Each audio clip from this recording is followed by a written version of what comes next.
All right, this next question comes from Marlon Hicks, and he asks, which NFL team do you think will exceed expectations this upcoming season? Now, there's a lot of teams that I could put in that category, but I'm going to say it's the Saints. Now, you lose Drew Brees, and a lot of people are down on you. A lot of people are saying, well, the Saints are not going to make the playoffs. Well, I'm going to rebuttal that and say they will. Now, I know people have their doubts about Jameis Winston, knowing he's thrown 30 interceptions before.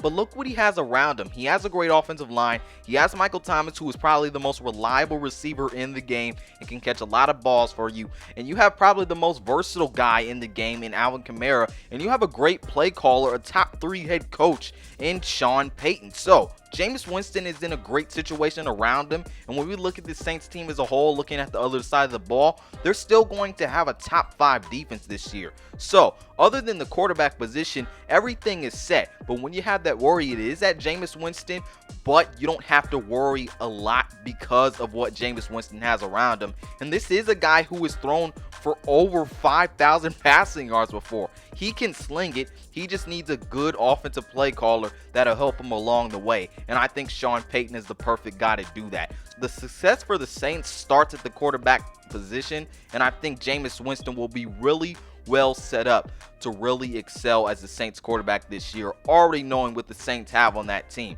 So I think the Saints are a team that will exceed expectations this year.